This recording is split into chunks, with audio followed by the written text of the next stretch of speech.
السلام عليكم ورحمة الله وبركاته. أيها السادة، تشيلسي بطل كأس العالم للأندية في مفاجأة غير متوقعة. أعداد على الأصابع من يتوقع أن يفلت من باريس سان جيرمان، ولكن زي ما قلنا قبل كده الكرة لا تعترف بالأسماء، الكرة تعترف بالمجهود والأقدام. أيها السادة، تشيلسي لعب لأنه عايز يفوز، عايز يكسب أول بطولة لكأس العالم بشكلها الجديد. بدأ الماتش ضاغط على باريس سان جيرمان، وكانت النتيجة للضغط ده استحواذه على الكرة واستخلاص الكرة من اللعيبة اللي وضح بشكل أكتر في الأجنحة، وكان نتيجتها هدفين في خلال 20 دقيقة. كان في مفاجأة، يعني أنت تشوف النتيجة تحس إنه معقولة النتيجة تشيلسي هو 2-0 لغاية دلوقتي نص ساعة وتشيلسي 2-0. يعني مش باريس قاهر بايرن ميونخ 2-0 وقاهر ريال مدريد 4-0. مش هو ده اللي قلنا ماشي زي الإطار ومش حد قادر يقدر عليه؟ الحقيقة زي ما توقعت، كان عندي توقع في مفاجأة من تشيلسي بصراحة اليوم، والمفاجأة جابت نتيجة، والنتيجة إن من يعطي الكرة تعطيه، ومن يتكبر عليه تعطيه على دماغه. بتعطيه يعني. زي ما قلنا في ماتش ريال مدريد، ما كانش ظاهر باريس سان جيرمان مع ريال مدريد. ريال مدريد لم يحضر المباراة، وكان في حاجة غلط، معرفش كانوا شاربين حاجة ولا كانوا إرهاق ولا كان غرور ولا تكبر. المهم الحالة البدنية واللعب والأداء ريال مدريد ما كانش ظاهر خالص، ولم يحضر ريال مدريد في ماتشه مع باريس سان جيرمان 4-0. الواقع إن في ماتش مهم وأهم ماتش في البطولة هو ماتش الإنجاز والتحصيل والاسم والبطولة والتاريخ، لم يحضر باريس سان جيرمان. النتيجة لم يحضر، لم يلعب، لم يظهر. ليه لم يظهر؟ لأن تشيلسي أعطى الكرة حقها ونزل وحاول يخالف كل التوقعات. إن كل الناس إلا ما رحم ربك يتوقع إن تشيلسي مفاجأة، ولكن الحقيقة إن باريس نازل طحن في كل اللي بيقابله. فأفضل النتائج اللي قدمها وأصعب الطرق اللي قدمه باريس سان جيرمان طبعا كان بفوزه في دور الثمانية على بايرن ميونخ 2-0. ولكن بايرن لعب وحاصر باريس سان جيرمان، وكان مضطرب باريس سان جيرمان ولم يحضر المباراة رغم انه كان بيخاطب بعض الفرص بالهجمات المرتدة، ولكن بايرن كان اقرب للفوز، ومن هجمتين مرتدتين جاب جونين وفعلت من بايرن ميونخ.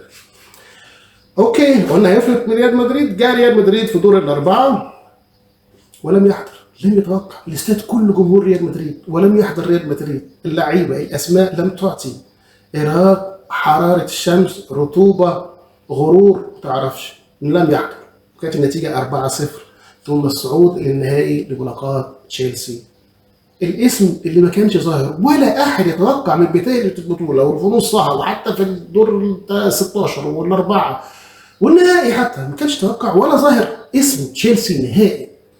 كان كل الكلام ريال مدريد، بايرن ميونخ، دورتموند، باريس سان جيرمان اساس طبعا، اسماء كبيره، لكن الاسماء الكبيره ما لعبتش. اللي لعب الناس اللي عايزه تظهر وتجيب نتيجه وتصنع تاريخ في مباراه مجنونه تستحق ان هي تكون نهائي فعلا، رغم ان كان عندك نهائي مبكر بين باريس سان جيرمان وبايرن ميونخ، ونهائي مبكر ثاني بين باريس سان جيرمان وريال مدريد، ونهائي غير مبكر ولكن في المكان الحقيقي وفاز تشيلسي في طريقه ما كانش بنفس صعوبة باريس سان جيرمان.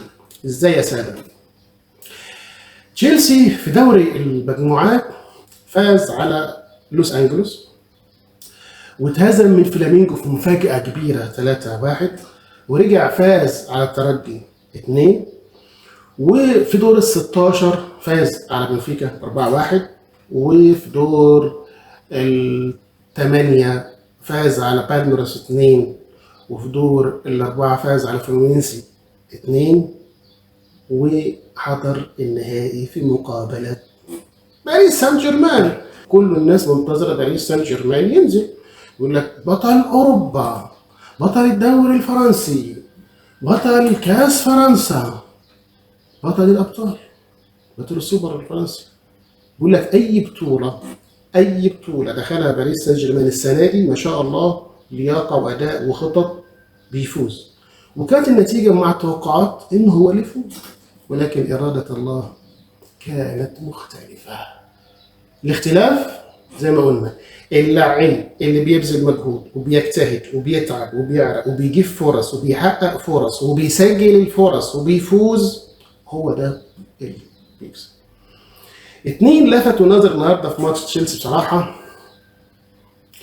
حارس المرمى عمل مباراه رائعه وانقذ فريقه خاصه في الشوط الثاني من اكثر من 4 فرص محققه كفيله بان هي تغير نتيجه لتعادل واحتمال هزيمه وتضيع البطوله منه.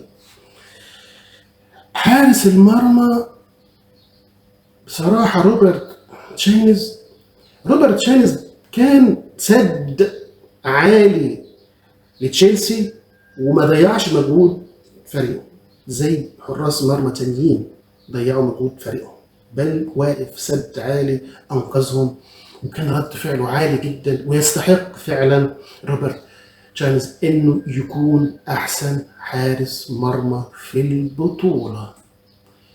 انجازه يستحق، اداؤه، سرعه بديهته وسرعه حركته ورد فعله في انقاذه من كور صعبه فعلا يستحق.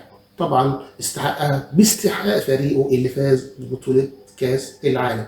السؤال ان في بعض اللعيبه بتفوز مع فريقها لما يفوزوا بكاس العالم، بمعنى لو باريس سان جيرمان اللي فازوا مع اداء كول بالمر واداء روبرت تشاينز، هل لو الاثنين دول لعبوا نفس الاداء وفريقهم اتهزم كان كول بالمر هياخد احسن لاعب في البطوله وروبرت تشاينز هياخد احسن حارس؟ ما اعتقدش. ولكن هي حته الكرز والبنايه الكريمه اللي فوق الشوكولاته، اللي فوق الكيكه، اللي فوق الجاتوهايه، اللي فوق تورته، اللي بتتحط مع كاس العالم. انت بطل كاس العالم، يبقى تعالى احسن لاعب من عندك، تعالى احسن حارس مرمى من عندك. التاريخ بيقول كده ان في جايزه وفي حبات الكرز والهدايا اللي مع الكاس. استحقوا بصراحه. كول بالمر سجل هدفين رائعين يدل على مهاره ورشاقه في الحركه وفي التسديد وفي الركنه وفرحه.